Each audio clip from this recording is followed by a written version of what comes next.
avec Yes. C'est notre moment. Dites oui aux actualités dans votre journal TV. Transformez votre intérieur avec Zinda. Zinda, mon rêve se réalise enfin. Jumina, Tiago, Jumina, orange, fraise et coco, si parfum Marisa Caraza, Jumina, Mina Metamna. Manolotra ho anao ny vaovao. Salama tompoko, tonga soa tamin'ny Pegasus e. Zahay dia mamokatra kidoro vita avy amin'ny mosy. Tena mateza, voanja fiafy. Manolotra anao ny vaovao.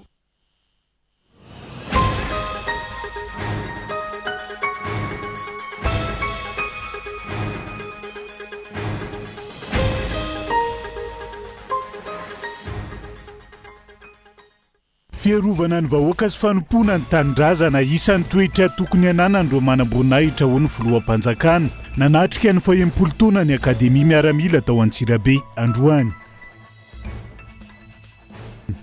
Ny didy aman-dalàna sy ny fomba fiasan'ny seny mihitsy no manome vahana sosoka sy halatra teto amin'ny firenena hatrizay ka mila fanavaozana. Mikiry biby hatrany ankilan'ny seny izay milaza ny anao fokoana andoha anatiny iray amin'izao fotoana izao ho ny filohany androany. Takina ny amoahana ny vokatry ny fanadiadiana tamin'ny raharaha fahaverizana vola 703 miliara ariary sy ny volamena 4 taona naondrana tsokosoko ny taona 2022 ho mpamaka fakaraharaha-pirenena amin'ny anarany mangarara sy ny fanavaozana ny fitantanana eto amin'ny firenena. Tsy mifidy toerana intsony ny mpangaro-paosy sy ny mpamakitrano indrindra ny eto Andrenivohitra Tatoato. Tranga farany manapirofo ny fanjakany ny asanjolany teny amin'ny bibilava Ambopo izay anaovana antso avy mpitondra androso vahaolana maharitra.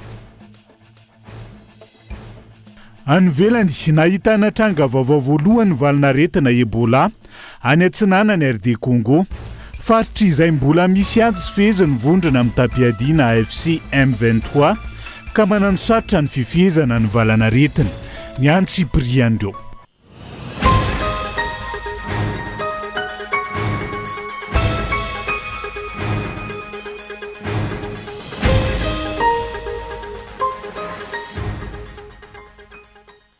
Akafaliana trano tomboka lasy tombovavy no izy tia indray ny tokantranonao amin'ity ality tonga soa atao anatin'ny fotoana ny fampalalamba-bao manasa no avy hatrany anaraka ny Antsiprian'izay hoentsika manokatra ny fiarahana amin'ity ala ity feno empolo taona katroka tamin'ity taona 2020 ity sekoly ny manam-boninahitra ny akademia miaramila ho Antsirabe tonga tany an-toerana ny filohan'ny fanavaozana ny Repoblika niaraka tamin'ny Prime Ministre lehibe ny gouvernemanta sy ny ministra ny fiarovam-pirenena nanome voninahitra ny lanonana ary nisan'ny tsangam-bato nanamariany izay fa 80 taona izay. Filoham-panjakana izay nitondra ny afany ho an'ireo mpianatra ho manam-boninahitra sy ny manam-boninahitra amperinasa tamin'ity androan'ity. Andrindrina Rendria Mersokolo Antsirabe. 720 724 feno 80 taona ny sekoly manam-boninahitra akademia miaramila eto Antsirabe na ny Akmil ary nosokafana tamin'ny fomba ofisialy androany alakamisy faraka 20 volana May 724 ny fankalazana ny 80 taona ijoroan'ity sekoly ity. Tonga nanatrika sy nanome voninahitra lanonana taty an-toerana ny filohan'ny fanavaozana sy ny Prime Ministre lehibe ny gouvernemanta niaraka tamin'ireo ministra mpiara-miasa aminy anisan'izany ministra ny fiarovam-pirenena sy ireo ministra hafa izay tazana taty an-toerana ary ireo tompon'andraikitra isa-tsokajiny eo anivony fitondram-panjakana. Marobe ny lalana ny diavin'ity sekoly manam-boninahitra eto Antsirabe ity nandritra izay 80 taona ny ijoroany izay ary maro tamin'ireo folo alinday izay nandrato fianarana teto ihany koa no tany andraikitra ambony eto amin'ny firenena ary anisan'ny zava-dehibe ho amin'ny firenena izany ary hererany sekoly manam-boninahitra akademia miaramila hoy ny ministra ny fiarovam-pirenena nandritra ny lahateny izay nataony. Ary ho tsangam-bato fanamariana izao fa 80 taona ijoroany sekoly izao dia nisy ny tsangam-bato vato famelana hafatra na capsule temporelle izay natao hamelana hafatra ho an'ireo taranaka faramandimby ary hosokafana afaka 70 taona amin'ny fankalazana ny faha 100 taona ny sekoly ary aorin'izay dia mametraka hafatra indray ary isaka ny faha 50 taona indray vao isy fanokafana. Maro ny zavatra idiavana izany sekoly izany sy tamin'izay maro ihany koa ireo tompona raisitra moa izay nandalo teto amin'ny akademia miaramila ka noho izany dia natao ity tsangam-bato ity mba hahafahantsika rehetra izay nandalo teto amin'ny sekoly amela hafatra ho amin'ny taranaka faramandimby. Manana 5 volana isika 5 volana manomboka io mandra-pahatongany amin'ny 2 oktobra 2024 ametraka miafatra ho an'ireo zanaka zafikely araka ny teny teo amin'ny faharay 1 oktobra 2024 izy io no akato amin'ny fomba ofisialy nosokafana 70 taona aoriana amin'ny fahasato taona ny akademia miaramila ary aorianan'izay isaky ny 50 taona nosokafana. Nandritra ity lanonana fanokafana ny fankalazana ny 40 taona ny akademia miaramila eto Antsirabe ity dia nitondra hafatra ho an'ireo folo alindasy ireo mpianatra ho manam-boninahitra ny filohan'ny fanavaozana anisan'ireo sekoly mendrika ary reherea Madagasikara ny akmila hoy izy ary anisan'ireo toeram-panofanana sangany sy manana maha izy azy aty amin'ny kontinantany Afrika. Mitodika manokana amin'ny mpianatra teny fohy no ataoko ny zavatra rehetra ianaranareo ato dia nandalovan'ireo zoky lehibe rehetra io hitanareo ireo. Zany hoe ny zavatra rehetra, ny zavatra nianarantsika zany dia mitovy daholo. Ny mampiavaka antsika rehetra rehetra io, ny mampiavaka anareo ato any aoriana dia roa ihany. Ny fitiavana n'io asa io zany hoe ny fireharehanao fa manamboninahitra anao. Ka rehefa mireharehanao manamboninahitra dia tsy amoriporitra vahoaka fa hiaro ny vahoaka. Rehefa mireharehanao fa manamboninahitra dia tsy ho be kolikoly. Rehefa mireharehanao fa manamboninahitra dia manompo ny tanindrazanao. Izay ny faharoa mampiavaka anao amin'ny namanao rehetra dia ny fitiavana ny tanindrazanao. Rehefa tia ny tanindrazanao ianao dia tia ny firenena, tia ny zavatra rehetra ao aminy dia hanompo azy anao zay hampiroborobo azy ho reharehan'ity sekoly zay mamitsika rehetra ity. Mirehareha ianareo ry zandrisany mirehareha fa anatina sekoly manana ny mahizy azy aty amin'ny kontinantany Afrika ianareo. Araka izany dia nosokafana tamin'ny fomba ofisialy androany alakamisy faraka amby 20 volana May 2024 ny fankalazana ny 40 taona ijoroan'ny sekoly manam-boninahitra eto Antsirabe na ny akademia miaramila ary ny filohan'ny fanavaozana no satatra ny famelan-kafatra voalohany tao amin'ity tsangambato famelana hafatra ity ary amin'ny voalohan'ny volana oktobra 2024 ny andiana azy tanteraka ary tsy hosokafana intsony raha tsy amin'ny fahazado taonany sekoly indray izany hoe afaka 70 taona. Nandritra ny fandalova ministry ny fiarovam-pirenena tany Vakinakaratra nandritra izay fankalazana ny 40 taona ny akademia miaramila izay nitondra ny fanazavana ny tenany mahakasika ny fitakiana tamin'ny karama sy ny fisotroan-dronono izay ataon'ireo miaramila efa misotro ronono sy ireo be antitra ary ireo efa nahavita ny fanompo-pirenena. Nambarany fa prima mandritra ny 3 volana no nomen'ireo miaramila ireo ho marika ny fankasitrahana noho ny fanatanteran'izy ireo ny adidy tamin'ny fanompo-pirenena ary zoraikitra zany fa fanampiana sy fankasitrahana tsotra ihany ka tsy tafiditra ao anatin'ny tedi-bola mpanjakana. Andao arahantsika ny fanampanazavana mahakasika izay. Teo mikasika ny fitakiana nataon'ireo be antitra, mikasika ny tambikarama na ny fisotroan-dronono. Izy io dia tsy ao anatin'ny kitapom-bolam-panjakana ary izy io dia tsy zavatra hoe zon'izy ireo fa tamin'ny taona ity dia nanome prime ny mpiasam-panjakana ny fitondram-panjakana dia nandray fanapa-kevitra koa ny anivon'ny fitondram-panjakana hoe mba hanome 3 volana ho an'ireo be antitra izay niasa tato amin'ny 10 alin-da izay nanomezana izy iny fa tsy droit akory izy iny. Ka raha ohatra ka misy ny zavatra tsy mazava dia aleo mifampiresaka eo anivon'ny ministeran'ny 10 alin-da satria ahafahanay manazava fa ny zavatra nomena teo dia prime 3 volana ho an'ireo miaramila misotro ronono na vita ny fanompo-pirenena teto amin'ny firenena. Ikondoa anatin'ny eo anivon'ny voamera mahalotena amin'ny sahana ny fividianana na ny seni amin'ny herinandro ambony. Manao ny ezaka hirosonatra ny seni na eo azy ireo tsy fetezana maro hitan'ireo mpisihatra izay mametraka fa tsy olona ihany no olana amin'ny seni fandidy amandalana sy ny fomba fiasa izay manome vahana ny osika sy ny alatra teto amin'ny firenena ary izay ka mila jerena ao anatin'izao fanavozan'izao gabain loha.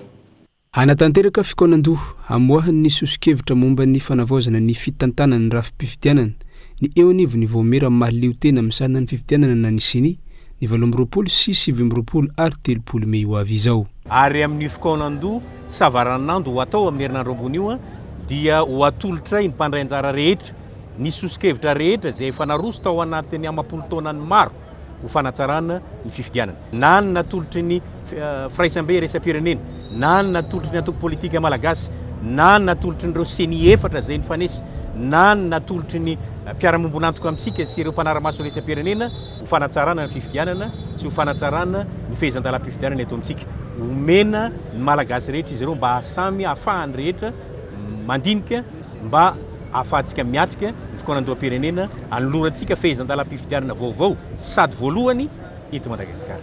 Raha ny fanazavana efa mandeha ny fanavaozana manontolo ny lisy-pifidianana na ny refonte électorale amin'izao fotoana hiroso amin'ny fanangonana ny fitaovana sy ny fananganana ny voamera ary ny rantsamangeka manerana nosy ihany koa ny seni aorian'izay dia hanao audit sy fandinihana ireo fitarenana sy ny fanamarihana ny voamera milohany amaranana tanteraka ny lisy-pifidianana ka hamoaka lista électorale définitive ny seni ny volana aprily 17 tsy tafiditra ao anaty tety andro ny meny seni amin'ny fanavaozana hataony ny momba ny lalàna mifehin'ny fifidianana na ny code électoral mbola andrasana ny fahavitany fikonan-doham-pirenena ny hanovanana tsy izany raha ny fanazavana hatrany ny fehezan-dalam-pifidianana na ny code électoral zay ho atao dia efa nambara tamintsika rehetra fa fanomanana no ataon'ny seni ankehitriny fanomezana ny fahalalana rehetra ho an'ny antoko politika ny fiarahamonimpirenena zay ho mpandray anjara amin'ny fikonan-doham-pirenena fa io fikonan-doham-pirenena zay ho ataontsika io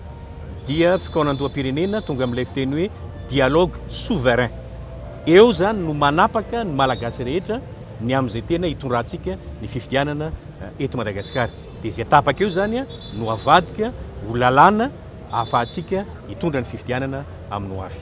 Fa hoentinaiza ity firenena ity eo anatrehana zany fanazavana tompony andraikitra voalohany eo anivony seni izany hoy ny fanehoan-kevitry ny mpanara-baovao tsy misy fakanalesona tamin'ny lasa mihitsy ve ireo mpitantana tsy mahalala ve fa ny seni sy ny kisarintsara-pifidianana nataony teto no nahatonga ireo krizy sy nahatonga ny firenena anaty lavaka tahaka izao hatreto ny olona ny ova ary tsy olom-baovao koa fa efa olona tao ihany ny raha mahita fa tsy fifidianana madio no nisy tamin'ny andro ny Rakotonarivo tery ny andraikitra izany seni izany tany aloha ankoatr'izay efa nisahana ny andraikitra mahatale kabinetra ny anapanao politika ihany koa ity filohan'ny seni ity ary io filohana antoko politika ny asany teo aloha io izay ambony ny herijika ho isan'ny kandida amin'ny filohampirenena amin'ny manaraka eo azo antoka eo anatrehany zany ve ny mangarahara tsy fitanilana hoy ny ahiahin'ny mpanara-baovao eo amin'izay olona izay hatrany ireo firaisamonim-pirenena mpisehatra amin'ny fifidianana ihany koa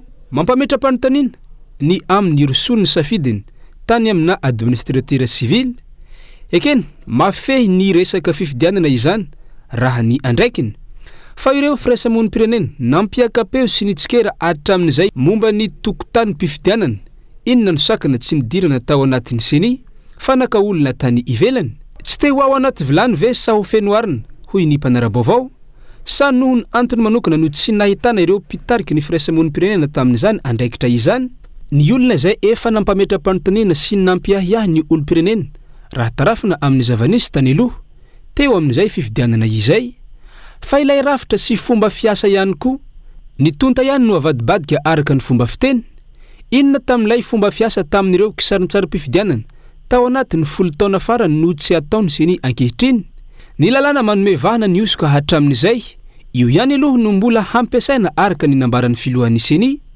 ny rindram-baiko ho ampiasaina ho tazomina ihany ny fikirakirana izany amin'ity lazaina fa fanavaozana sy fanitsiana ny lisitry mpifidy ity rindram-baiko na ny logiciel izay efa notakiana hatramin'izay ny fahafahana manao fitsirihana azy ary sehatra tsy miankinao no manatanteraka izany fa ireny tsy nisy tohiny ireny izao hirisona ny fanavaozana tanteraka ny lisy-pifidianana nefa etsendaniny misy ny ezaky ny fanjakana amin'ny fanoratana ny olo-pirenena amin'ny fidirana ao anatin'ny biometrika tetikasa momba ny biometrika zay isa nanomezana antoka ny fahatsarany tokotany mpifidianana angoatra ireo tombontsoa hafa ambaran'ireo tompony andraikitra efa nampifandraisana ve izany sa sarety no mandeha alohan'ny omby hoy ny fanontaniany mpanara-baovao eo anatrehany zany tsy fietezana rehetra tsy fisiany zava-baovao fa ny tonta ihany no avadibadika hiazakazaka ny seni amin'ny fanaovana ny refonte électorale asa zay tsy ho vitany vava fotsiny na bojo fa tsy maintsy hamohambola antapitrisana ankoatra zay fotoana lany izay voafaritra hatreto fa hoerin-taona efa hain'ireo tompon'andraikitra eo anivony seni ve izay hivoaka aoriny fikonan-doham-pirenena momba ny ho tokotany mpifidianana ka hoe hanaiky izay lisy mpifidianana ho volavolainy seni ankehitriny sa hoe atao any aloha sindrany ahay atao any aloha ka rehefa mety dia tsara rehefa tsy mety dia hanao lisy mpifidianana vaovao indray izay ho mpikarakara amin'izay dia handaniana vola antapitrisany indray ny zava-misy aoriny fikonan-doha izay na manaiky izao zava-misy izao na hanapaka ihany koa ny hoe tsy ho seny ankehitriny io intsony no mikarakara ny resaka fifidianana ho tanterahana eto amin'ny firenena ary tafiditra anatin'izany lisy mpifidianana sa ve fa tiantoka sy fahotana ny miandry izay tapaky ny besin'ny maro amin'ny fikonan-doha aloha vao miroso mba tsy ho fotoana sy ezaka verimena ary vola lany tamin'ny tsy tokony hampiasana azy ankoatr'ireo magaga ny mpanara-baovao ihany koa ny tsy mbola nanendreny avy eo anivony fiadidiany fanavaozan'ny repoblika izay ho solotenany handrafitra ny seni tsy mbola vonina iroso amin'ny fifidianana ve ny fitondrana fanavaozana ary tsy resy lahatra amin'ny seni amin'izao endry ny vaovao izao ka antony tsy mbola nirosona tamin'izay fanendrena izay raha raisina hoe izay ny zava-misy ny seni ankehitriny sy izay mahita tombotsoa amin'io endrin'io ve zany no mikiry handrosoa ny asa sy miazakazaka amin'ny lisy mpifidianana mampetipety azy ireo hoy atrany ny ahiahy ny mpanara-baovao lava ny lisitra raha hitanisa ireo tranga mampiahiahy ny momba fomba fiasa tsy mety ataony seni ankehitriny io fehiny raha izao kisarisary misy androany izao no tohizana mbola nofinofy izany fifidianana madio sy mangarahara ary mbola sarotra ny hino fa ho vokatra ho ekeny rehetra amin'izay fifidianana rehetra ho avy eo raha mbola nofenefa izany fa tsy ho tanteraka efa miomana indray ny rehetra amin'izay krizy aoriny fifidianana amin'izay krizy afaka 5 na 7 taona ka ho ety ihany isika fa i Madagasikara tsy mety handroso vaovao mafana ihany koa araka ny fanamarina baovao nataon'ny mpanao gazety ny Kolo TV FM tamin'izao amin'izao oro zao nahitra ponja vonja maika ny Meritsatosika Naivra Olodina Ratsaivana nesorony anteny mera-pirenena tamin'ny unité parlementaire ny talata lasa teo araka ny fandangatahany ministeran'ny fitsarana ka izao ndoboka eny amin'ny fonjany Meritsatosika zao any Antanimora ny sefokotanina no zato atsinanana Jean Irina raha fanomezatsoa rehefa nanaovana fanadiadiana teny fiadanana andro maro izay andrasantsika ihany ny fanazavana entin'ny ministera tompon'andraikitra mikasika izay fanohizantsika ny fampalalam-bavao ny antsony anamafisana ny firaisakina eo amin'ny samy malagasy indrindra ny fandraisana anjarany tanora ho fananganana ny firenena vaovao ny teo anivony FFKM nandritra ny fanambarana ny fekevitra tapany nandritra ny feonambe nataony tamin'ity herinandro ity ankoatr'izay nanambara ny FFKM fa miasa sy avelona hatrany ny fiangonana ka pirofon'izany ny fandrosoan'ny asa anatiny ankehitriny ndoarantsika ny antsiprian'izay tanteriny gabain loa ny farana androany ny komity foibe fa 7 sy ny fionambeny FFKM izay nandinihina ny fiainana anatiny sy ny fiainam-pirenena amin'ny ankapobeny fa indrindra fiomanana ho amin'ny fikonan-doham-pirenena lohahevitra sy singa tsy afamisaraka ny fikonan-doham-pirenena sy ny fihavanam-pirenena ary ny fahamarinana hoy ny FFKM antony ny antsony izy ireo ny faramafisana ny firaisan-kina amin'izao fotoany fanavaozana izao fiondana tsy azo mifefika amin'ny elana izay miraka masina ny televisao taotrano tsy efa mireny ny firaisan-kina ny firenena vaovao manjakany fahamarina ny rariny ny hitsiny ny fiadaniny fampandrosoana mampinrehetra sy tranom-bahoaka tsy pakafolo izay efa lavahela no aboana itay ary fampandrosoana ny tanandazana indrindra fampihavanana baosaratra tokoa nositsika eo ambany fidanana Kristy nandefa hafatra manokana ho an'ny tanora ny FFKM nandritra ny fanambarana ny taditry ny dinika nataony ny antso ny tanora zandry zanaka izy ireo izay loharano ny fahatongavana amin'izao fotoany fanavaozana izao handray andraikitra ho amin'ny fanorenana ny firenena vaovao ary ka efa no matimatesana teny an-kanja lalana ahatongavana amin'izany hoy ny fanazavana hatrany ny fandraisana anjara amin'ny fikonan-doham-pirenena ny FFKM zay nanamafy fa vonina tanteraka hitarika izany hitsika izany dia mbola mafisina ihany fa dia vonina ny FFKM hijoro ary hitarika izany arak'izay efa hifanamena azy izay mandritran'izay volana maromaro zay moa dia nisy fotoana nafahana nandinika namadibadika ny amin'ny lalak'izora ka dia tongotra ambiandakana moa zao dia iverina fa tsy emitra intsony isika hoy izay satria tsy any FFKM marero io fa atsika voaka malagasy rehetra dia izay nanaovana antsoavo sady mba samy mifampahery fa indrindra ifampitrotro ambavaka moa mba atosan'ny tsakany sendavana. Ny anjara fitarihan'ny FFKM dia fanambara teo manomana, mandrindra, mandamina, mandravona sy mitondra izay hevitra rehetra tinapaka atao anatin'izay fampidiniana izay mariana ihany. Fa miainga ny fotony ny resaka any amin'ny fokotany sy miakatra manambatonga aty amin'ny sehatra nasionaly.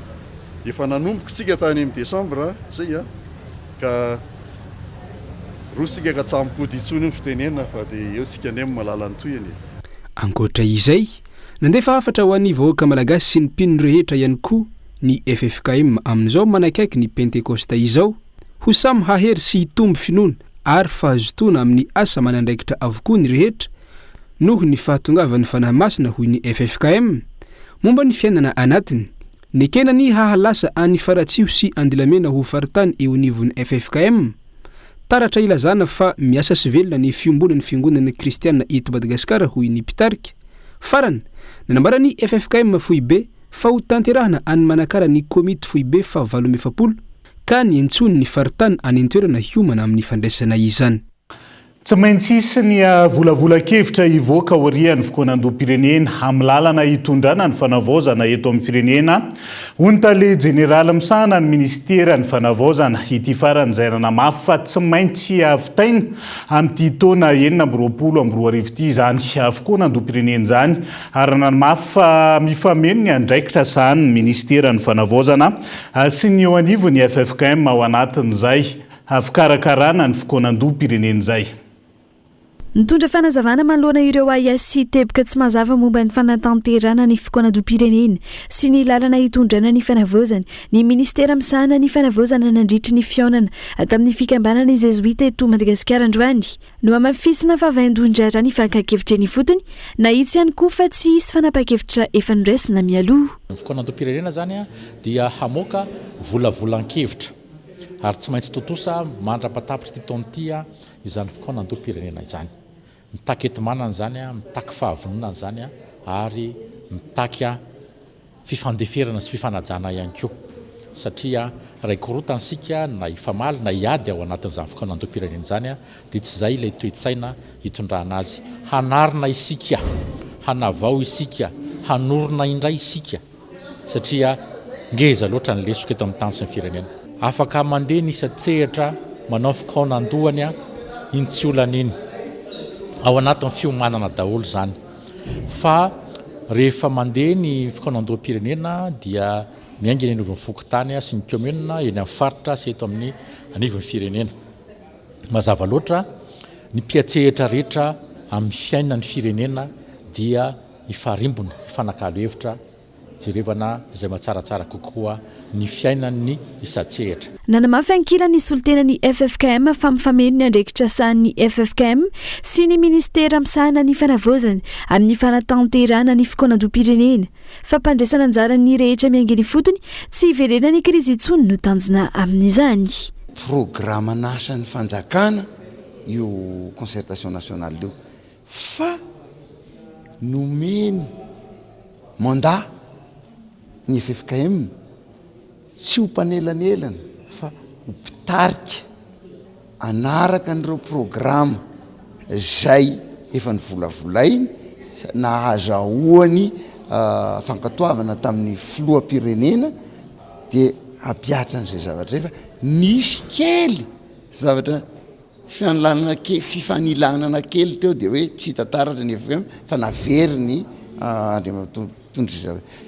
Arahanay zany ny fitsipika hoe miainga avy any amin'ny fokotany no akana ny fankakevitra apetrako mazava tsara hoe ny fomba fiasa ampiasainy nay amin'izay zavatra zay dia conversation spirituelle zany hoe fiainoana fandraisana zay tsy misy ady hevitra fa na mitovy na tsy mitovy na miady na tsy miady le hevitra lazain'olona raisina aloha le izy. Nanomboka androany araaritra 3 andro ny fiaonan'ny fikambanana jesuita eto Madagasikara mifantoka amin'ny fiainam-pirenena amin'izao fotoana ny hidinika amin'ny ity taona ity izany hoe ny fanavaozana sy ny fikonan-doha-pirenena iseho eto amin'ny firenena ho fiara-mientana amin'ny fampandrosoana ny firenena nandray anjara tamin'izany ihany koa ny avy eo anivon'ny ministera misana ny fianavaozana sy ny solotena ny FFKM.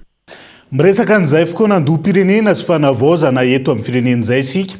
Tokony masona ny fakakevitra ny fokon'olona eny fotony raha tiana ny ampahombo ny fanavaozana eto amin'ny firenena ho ny anteny merantolona ho an'ny fanavaozana. Nanamafy izy ireo fa tsy andraikitra mpitondra irery ny fanatanterahana ny fokoa nandoam-pirenena sy ny fanavaozana fa mila ny fiaramentany malagasy rehetra ny fanarenana ny firenena amin'izao fotoana izao. Ndao rahantsika ny fanampanazavana.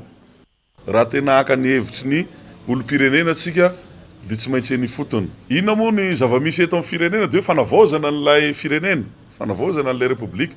Zany hoe fandraisana ny eritreritry ny olom-pirenena. Tsy olo-tokana no afaka hiteny hoe zay tompon'izany fanavaozana zany, fa ny olom-pirenena rehetrarehetra ny tompon'ny fanavaozana. Ny zavatra misy eto ny eny fotony eny tsy dia hiasa loatra zany hoe politika manahoana, rafitra manahoana. Fa ny tiana togavana eto dia hoe fokon'olona manahoana, mandray andraikitra manahoana, tompony andraikitra manahoana no tokony ho ambolena eny anatin'ny fokotany eny. Izay zavatra izay no alaina eny izay hoe vonona ny fokon'olona handray andraikitra amin'ny fokotaniny. Ireto ny fomba andraisana andraikitra. Azo eritreretina amin'izany ny fomba mahakasika ny resaka fokotany na se fokotany. Fokoa nandoam-pirenena eo ihany fa isan'ny takina ihany koa amin'izao fotoana izao ny voahany marina mikasika ny vokatry ny fanadiadiana tamin'ny raharaha fahaverezana vola 703 miliara ariary sy ny volamena 4 taona naondrana tsokosoko ny taona 520 raha ny fanohan-kevitry ny mpamakafaka raharaha-pirenena.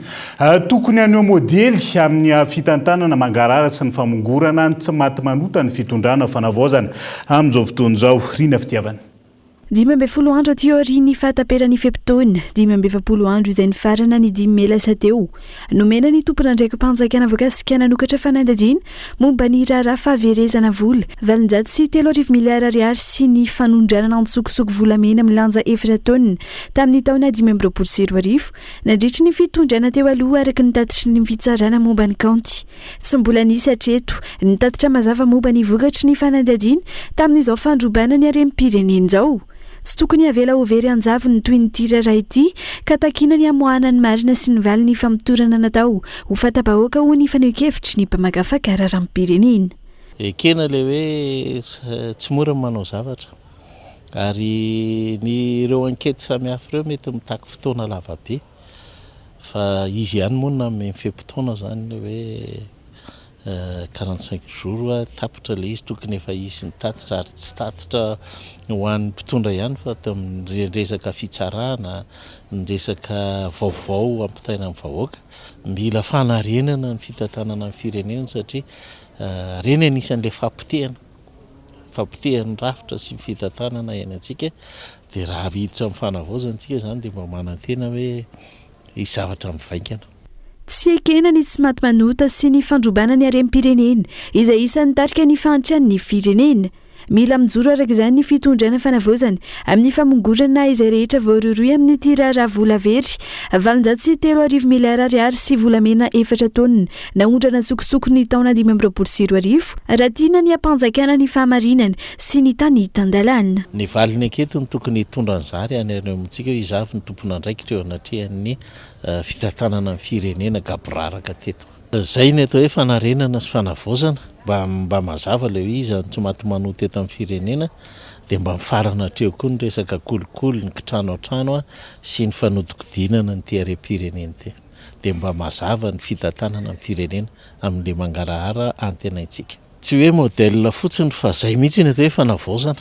Miala amin'le zavatra tsy nahomby teo aloha mba hitondra any amin'ny fambiazana eto amin'ny firenena na fitantanana io na fanarenana amin'ny firenena io na ny fitsarana io na manoloana amin'ny fahamarinana zay ilantsika mazava amin'izao fotoana izao.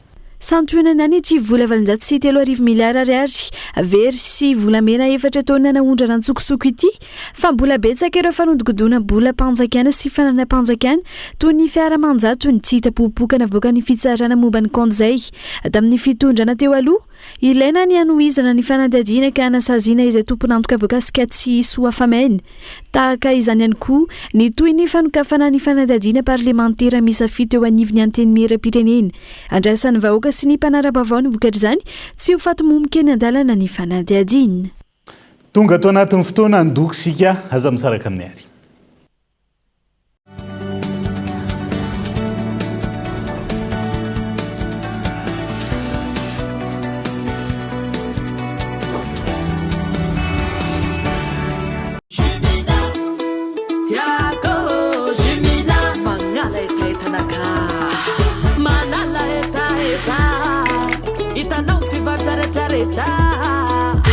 Meilleure qualité, mitunda vitamine C.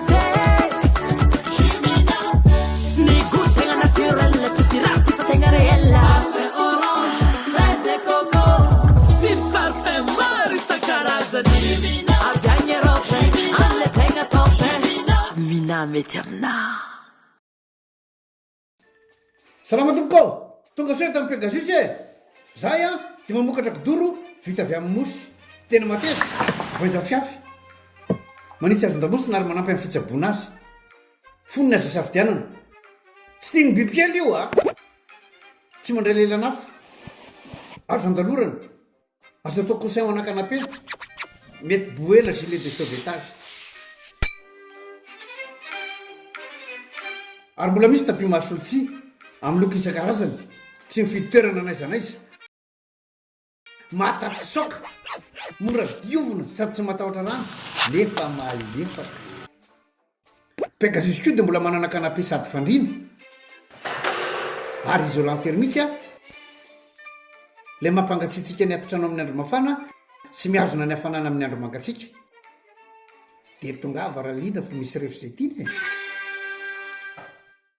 Aïe, ataontsika bobaka ho ala mega.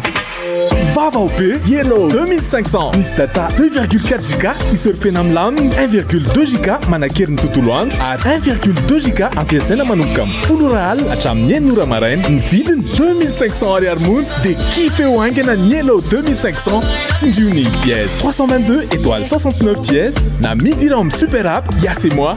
Yes.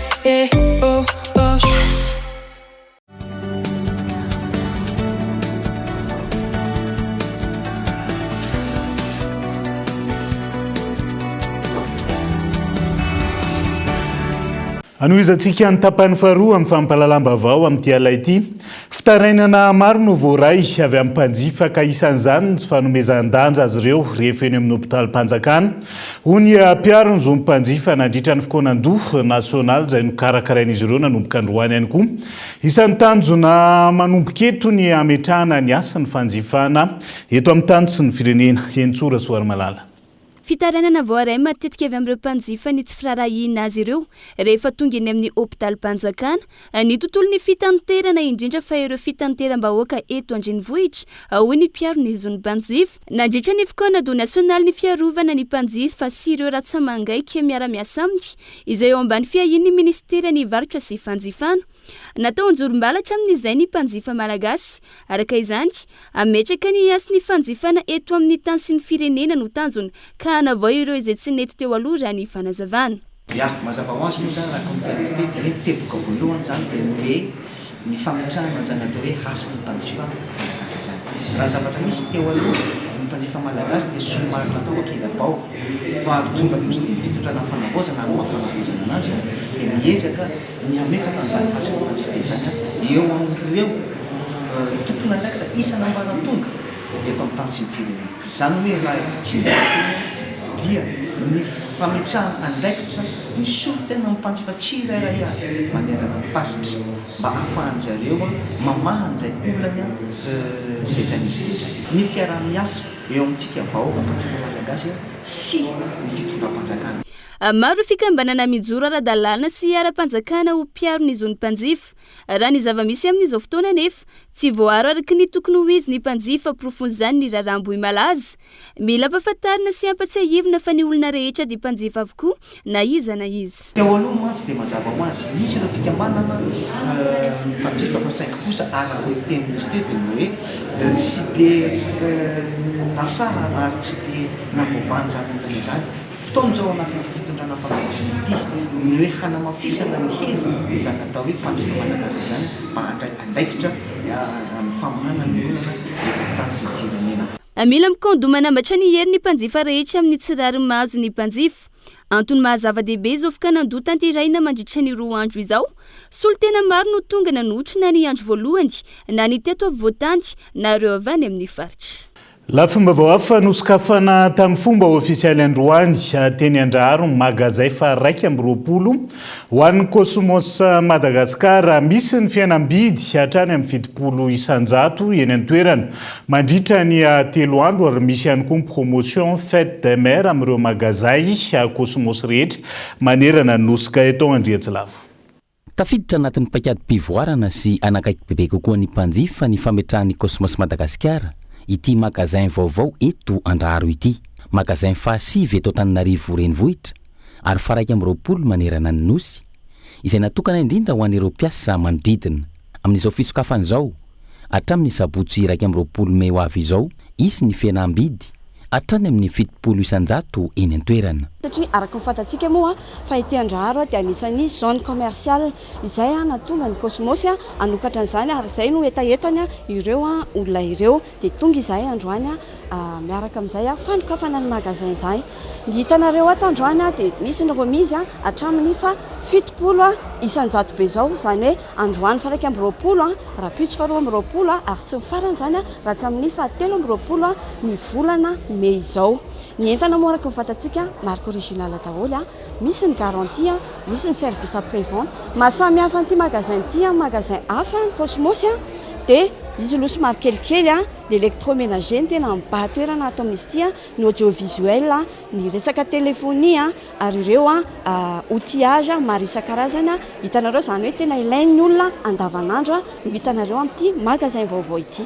Ankoatra ny fihenam-bidy hatrany amin'ny 70 isanjato misy ihany koa ny promotion fête des mères eny Andraharo sy eny amin'ireo magasin Cosmos rehetra manerana ny nosy. Ho an'ny entana voafantana izay remise hatramin'ny 70 isanjato izay izany hoe hitanareo any amin'ny tambajotra tseratsera ny Cosmos Madagasikara ireo entana ahitana an'izay promotion izay ary aza-jony ihany koa fa misy ihany koa ny promotion fête des mères ato amin'ny magasin sy manerana ny nosy fa ity promotion manokana 70% ity dia eto aty Andraharo ireny any hatramin'ny asabotsy izao. Manaprofo ity magasin vaovao eto Andraharo ity fa miroso hatrany amin'ny fanatsarana ny tolotra omena ny mpanjifa ny Cosmos Madagasikara ary manakaiky kokoa hatrany azy ireo amin'ny alalan'ireo tolotra maro samihafa.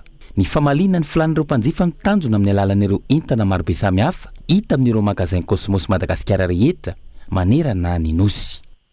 Tontosandroany ny fanaovantsony fiara-miasa andian'ny fatilo ao anatin'ny fikarakarana ny andian'ny 12 ny hetsika international tourisme fair na ny ITM sy ny andian'ny fatelo amin'ny IHM ihany koa isan'ny tanjona hatrany ny ampiroboroboana sehatra ny fizantany hito Madagasikara. Hentsora Soary Malala.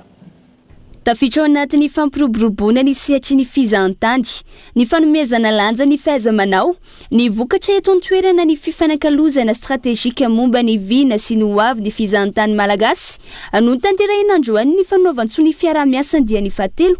Ao anatin'ny fikarakarana ny andian'ny 12 ny ITM sy ny andian'ny fatelo amin'ny International Handicraft Fair Madagascar, etsika izay nontsoiny ny filohan'ny filan-kefim-pitantanany ONTM ary ireo mpisehatra maro amin'ny sehatry ny fizahantany eto Madagasikara.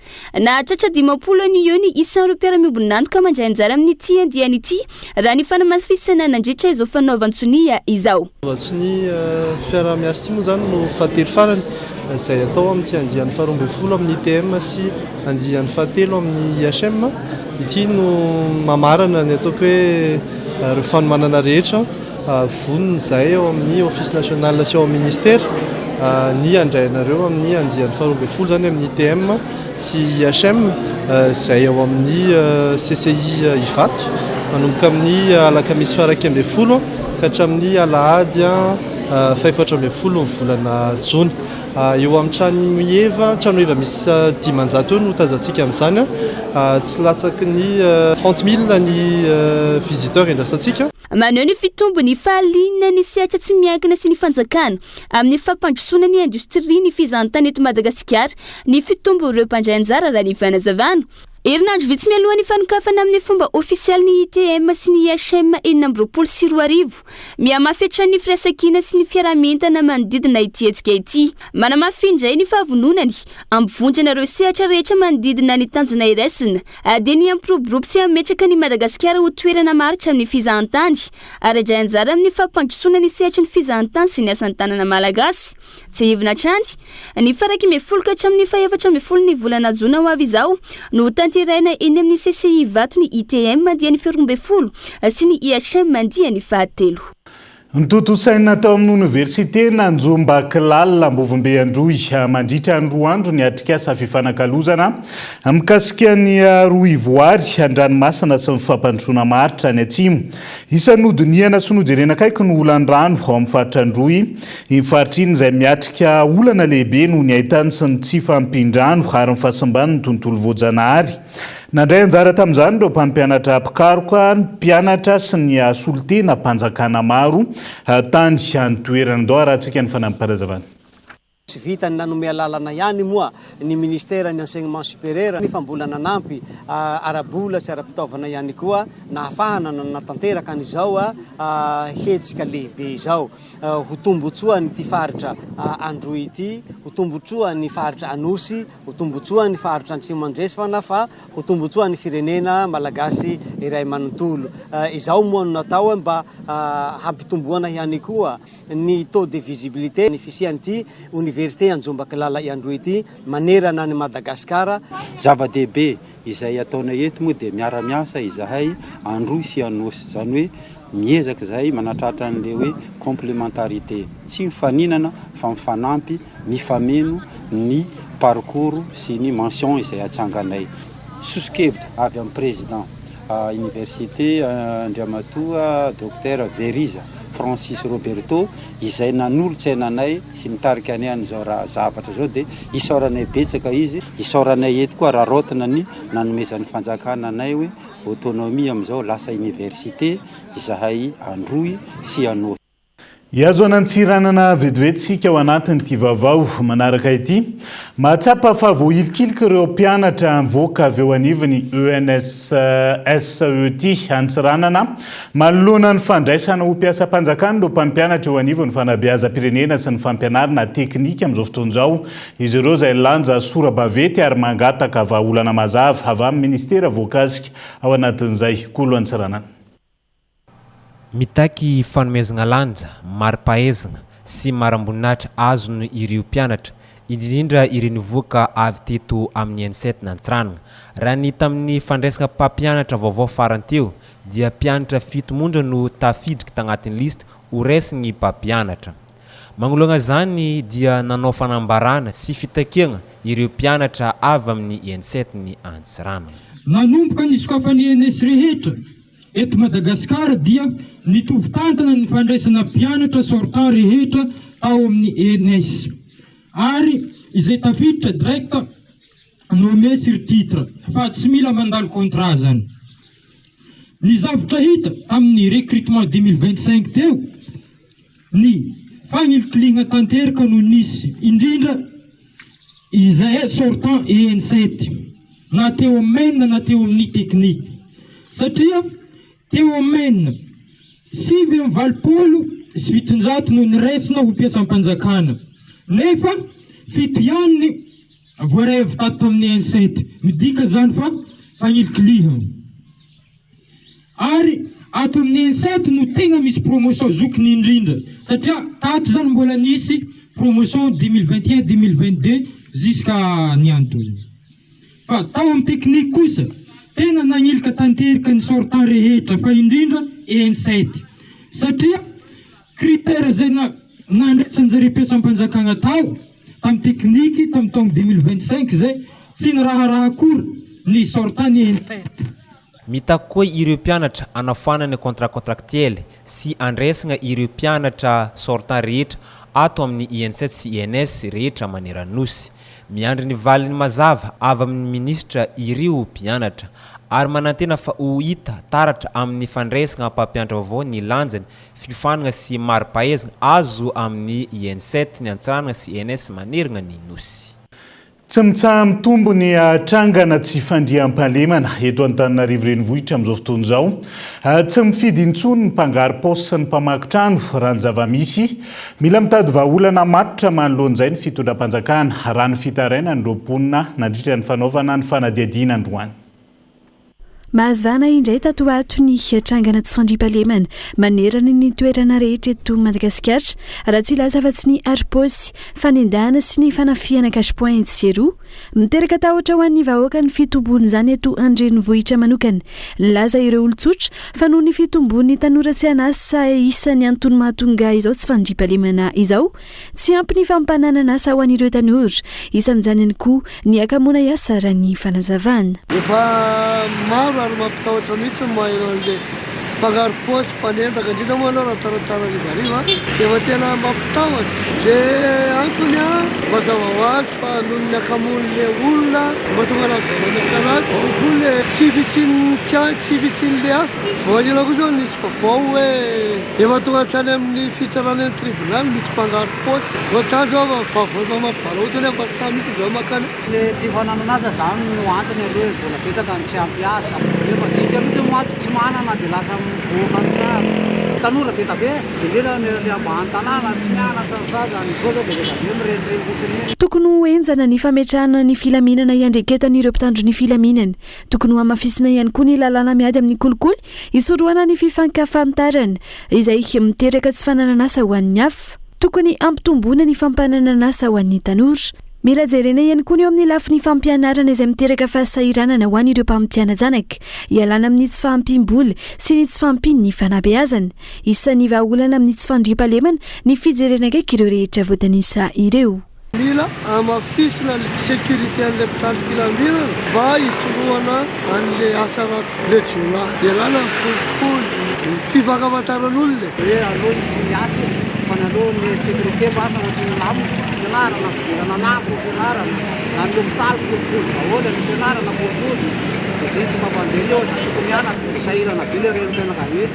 Ho avy zao ny fidiram-pianatra dia avy tebitebo ny renim-pianatra indray hoe ahoana ray fidiram-pianatra mijaly milafo daholo ny fananana sahala amin'izay dia zay zao dia tsy voalempahalemana ihany koa miandry ao tokantrano satria le fiainana zao tena maribe mbola sarotra aloha mbola anaty lavaka ihany tsika aloha zao. Tsy aivina, efa nahitana mpangary paosy ny teny amin'ny fitsarana nosy. Toerana maro samihafa ihany koa no nahitana fanafiana cache-point tato ato raha tsy ilaza afa-tsy ny teny Andraharo ny alarobia lasa teo. Midika izany fa mirongatra ny asa ratsy izay fototry ny tsy fandriam-pahalemana eto an-toerana. Mila fanamafisana matotra ny paikady adiana amin'ny tsy fandriam-pahalemana ho fiantohana ny filaminam-bahoaka. Tsy ho an'ny eto Antananarivo renivohitra ihany fa manerana nosy indrindra ireo any amin'ny toerana lavitra andrina. Ireo vaovao nisongadina natao amin'ny page Facebook ny vaovaon'ny Kolo TV tamin'ity androan'ity indray no ndao arahantsika vetivety. Nangataka fananganana ivotoerana ara-kolontsaina malagasy ao Frantsa ny mpianatra malagasy any an-toerana. Nisy ny fihaonana sy fifanan-kalozan-kevitra teo amin'ny mpianatra malagasy sy ny tanora avy amin'ny AFUM na ny foyer universitaire malagasy any Frantsa tamin'ny ministry ny serasera sy ny kolontsaina Gaspard Fensou tao Paris androany alakamisy. Isan'ny etaetan'izy ireo ny fananganana ivotoerana ara-kolontsaina malagasy ao Frantsa. Eo koa ny tokony hijeren'ny fanjakana malagasy ny makasika ny APL na ny aide au logement izay fanampiana sitrahana ireo mpianatra eny amin'ny lafiny trano fonenana. Ankoatra ireo mitaky ny fanatsarana ny trano fonenany izay efa antitra ka mila fanavaozana sy fanatsarana ihany koa ireo mpianatra. Ireto farany izay isan'ny maniry ny andray anjara amin'ny fikianan-doham-pirenena ho avy mifametrahana takety tare roa alina sy ray hetsy ariary ny sazin'izay mandika lalàna. Voalazany teo anivon'ny commune ambanivohitra Lasoro androany fa efa miezaka izy ireo manitatra ny lalana sy mametraka ny panneau de signalisation amin'ireo toerana tsy azo hijanonana. Mbola maratra anefa no tsy manaraka ny fandaminana napetraka. Nampafantatra araka izany teo anivon'ny commune fa ampy izay ny fampitandremana sy ny fanabeazana fa iroso amin'ny fampiasana ny takety tare izy ireo. Fampianarana ambony vita soni ny fifanarahana mahakasika ny fanamboarana ny campus universitaire intégré eny amin'ireo université misa enina. Nototosaina omaly alarobia teny avoloa ny fanaovatsy ny fifanarahanm-piaramiasa mikasika ny fanamboarana campus universitaire intégré eny amin'ny université misa enina eto Madagasikara. Fiaramiasa amin'ny fitondram-panjakana malagasy tamin'ny vondrona IBI Group. Mpianatra manodidina ny 5,000 hatramin'ny iray alina isaky ny université moa no isitraka izany. Lasa ny keny androany maraina ny ekipam-pirenena malagasy makiledy hiatrika ny rugby Africa Women's Cup izay ho tanterahana ny 17 hatramin'ny 1 ny volana May 4 sy 4 avy izao. Ekipa sangany aty Afrika toa ny Afrika Atsimo efa tompondaka sy Kenya hilalao ao amin'ny taniny ary Uganda no ifandona amin'ny ekipa malagasy amin'izany. Fandaminana ny fifamoivoizana hoesorin'ny polisy ireo fiara amin'ny sisin'arabe miantsona tsy mihetsika mihitsy. Andray fepetra amin'ireo fiara efa maty sy miantsona tsy mihetsika mihitsy eny amin'ny sisin'arabe ny polisy pirenena ka hampiasa ny etsy-babeko sy ny takety tare. Andro tsy fiasana nefa andraisana karama ny 17 ny volana May 4 sy 4 akoatra ny amin'ny alahady 14 sy ny alatsinainy 15 ny volana May hankalazany ny mpino kristianina ny fetin'ny Pentecoste dia andro tsy fiasana kanefa andraisana karama ihany koa ny 17 ny volana May 4 sy 4 izay andro ankalazany ny mpinsilamo ny Eid al-Adha. Dia zay ihany koa no entintsika manakatondray ny fiarahana amin'ny ality ankasitrahany ianao nanaraka ny fampalalam-baovao hatramin'ny farany. Marapitafao amin'ny rapitsondray ary veloma tokoa.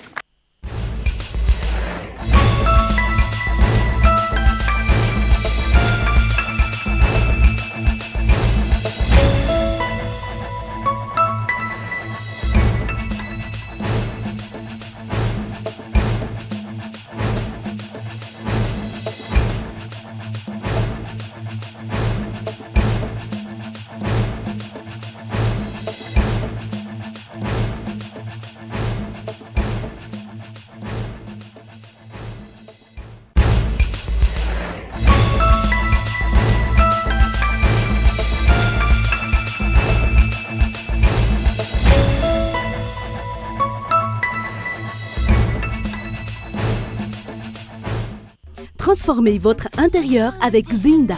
Zinda, mon rêve se réalise enfin. Jumina, Tiago, Jumina, orange, fraise et coco, si parfum, Marisa Caraza, Jumina, Mina Meterna. Nanolotra ho anao teo ny vaovao. Salama tompoko, tonga soa tamin'ny Pegasus e. Zahay dia mamokatra kidoro vita avy amin'ny mosy. Tena mateza, voanja fiafy. Vous a présenté Ny vaovao. Avec Yes, c'est notre moment. Dites oui aux actualités dans votre journal TV.